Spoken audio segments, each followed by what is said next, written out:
Finally দেশের বাজারে আরো একটি স্মার্টফোন লঞ্চ করে দিল টেকনো, যার মডেলটা হচ্ছে টেকনো স্পার্ক 40C এই মোবাইল ফোনটা। আজকের এই ভিডিওতে আমরা টেকনো স্পার্ক 40C স্মার্টফোনটাকে ফুল রিভিউ করার চেষ্টা করব। ফোনটাতে ব্যবহার করা হচ্ছে 120Hz রিফ্রেশ যুক্ত HD+ রেজোলিউশনের একটি IPS LCD panel, MediaTek Helio G81 এর এটি চিপসেট, ব্যাক সাইডে 13 মেগাপিক্সেল ক্যামেরার সুবিধা, 6000 mAh বিশাল ব্যাটারির সাথে থাকছে 18 ওয়াট চার্জিং সুবিধা, আরো থাকছে উল্লেখযোগ্য feature. Techno spark 40C smartphone exactly আপনার জন্য কেমন হবে, 12,500 টাকা হিসেবে স্মার্টফোনটা কারা কিনবেন না, ফোনের ক্যামেরা পারফরমেন্স কেমন, গেমিং পারফরমেন্স কেমন, A to Z শেয়ার করবো আজকের এই ভিডিওতে। অবশ্যই ভিডিওটা ওয়াচ করবেন সম্পূর্ণ। যারা এখনো পর্যন্ত আমাদের চ্যানেলকে সাবস্ক্রাইব করেননি, সাবস্ক্রাইব করে বেল আইকনটাকে অল সেট করবেন পরবর্তী প্রত্যেকটা ভিডিওর আপডেট সবার আগে পাওয়ার জন্য। চলুন তাহলে শুরু করে দিই আমাদের আজকের ভিডিও। দর্শক বন্ধুরা, first of all smartphone design এবং লুকসের কথা বলতে গেলে ডিজাইনটা কিন্তু পার্সোনালি আমার কাছে খুবই সুন্দর লেগেছে। ভালো লাগার কারণ কিন্তু একটাই, স্মার্টফোন কিন্তু হুবহু আইফোনকে কপি করে দিয়েছে এবং ফ্রন্টে কিন্তু মিডল পাঁচল ক্যামেরা ইউজ করা হয়েছে, ডিসপ্লে চিন এবং বেজেল এরিয়া লোয়ার চিনটা একটু মোটাই রাখা হয়েছে। পোর্টস এবং বাটনের কথা বলতে গেলে ডান সাইডে থাকছে ভলিউম আপ ডাউন বাটন এবং পাওয়ার বাটন, নিচে থাকছে type C port, microphone, 3D speaker এবং 3.5mm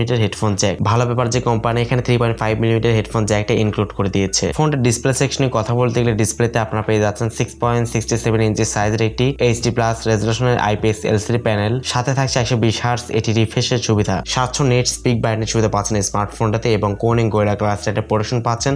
তবে এক্সাক্ট ভার্সনটা কোম্পানি এখানে উল্লেখ করেনি। তো যেহেতু এখানে HD+ ডিসপ্লে থাকছে, ফুল HD+ থাকছে না, তো সেক্ষেত্রে ডেফিনেটলি আউটডোরে ডেস্ক সানলাইটে ফোনটাকে ইউজ করার সময় প্রচুর পরিমাণে কিন্তু শার্পনেস এবং ব্রাইটনেসের কিন্তু ঘাটতি আপনি ফিল করবেন। যেহেতু 700 নেট স্পিক ব্রাইটনেস সুবিধা পাচ্ছেন স্মার্টফোনটাতে, তো সেক্ষেত্রে কিন্তু ব্রাইটনেসের কিন্তু ঘাটতি আপনি ফিল করবেন ডিরেক্ট সানলাইটে ফোনটাকে ব্যবহার করার সময় অবশ্যই। এরপরে আমরা ডিসপ্লেটাকে এভারেজের কাতারেই ফেলবো, কারণ এই প্রাইসে কেউই আসলে আপনাকে ফুল HD+ ডিসপ্লে কিন্তু প্রোভাইড করবে না। ফোনটা এতে মেইন পারফরমেন্স টেকনিক বলতে গেলে ফোনটাতে আপনারা পেয়ে যাচ্ছেন Android 15 এর সুবিধা, মিডিয়াটেকের হেলিও G81 এর একটি এভারেজ চিপসেট ইউজ করা হয়েছে, যেটা 12 ন্যানোমিটার ফেব্রিকেশনে বিল্ড করা, এবং জিপিইউ হচ্ছে Mali G52। মিডিয়াটেকের হেলিও G81 এটি কিন্তু একদমই বেসিক লেভেলের একটি চিপসেট, যা আসলে টুকটাক ফেসবুক, ইউটিউব ব্রাউজিং করতে চান, day to day life handling এবং ছোটখাটো গেমস যেমন সাবওয়ে সার্ফ, টেম্পল রান, এই সমস্ত গেমসগুলো খুব ভালো মতো কিন্তু প্লে করতে পারবেন। ফ্রি ফায়ারও খেলতে পারবেন একদমই লো গ্রাফিক্সে, হাই গ্রাফিক্সে ট্রাই করার দরকার নেই, খুব একটা ভালো কিন্তু রান করা যাবে না। তো এই প্রসেসর দিয়ে কি করতে পারবেন আপনারা হয়তো বুঝতেই পারছেন। ফোনটা 4GB র্যামের সাথে 128GB ইন্টারনাল স্টোরেজের সুবিধা কিন্তু পেয়ে যাচ্ছেন, যার বর্তমান মূল্য রাখা হয়েছে 12,500 টাকা। ক্যামেরা সেকশনে বলতে গেলে স্মার্টফোন ব্যাক সাইডে দুটো ক্যামেরা হতে মনে হচ্ছে, বাট ব্যাক সাইডে এক্স্যাক্টলি একটা ক্যামেরা ইউজ করা হয়েছে, যেটা 13 মেগাপিক্সেল একটি ক্যামেরা, এবং ফ্রন্টে সেলফি ক্যামেরা হিসেবে থাকছে 8 মেগাপিক্সেল একটি ক্যামেরা। ফোনটার সামনে পেছনে উভয় ক্যামেরা দিয়ে সর্বোচ্চ 1080p রেজোলিউশনে 30 fps এ ভিডিও রেকর্ডিং করতে পারবেন। ভিডিও কোয়ালিটি একদমই এভারেজ, কোনো প্রকার স্টেবিলাইজেশন নেই, তো সেক্ষেত্রে ভিডিও কোয়ালিটি একদমই শেকি ভিডিও কিন্তু আসে। তো এই প্রাইস পয়েন্টে আসলে ক্যামেরা যতটুকু এক্সপেকটেশন দরকার ততটুকু কিন্তু প্রোভাইড করছিল, এর বেশিও না আসলে কমও না, একদম 50-50 বলতে পারেন। ক্যামেরা কোয়ালিটি একদমই এভারেজ।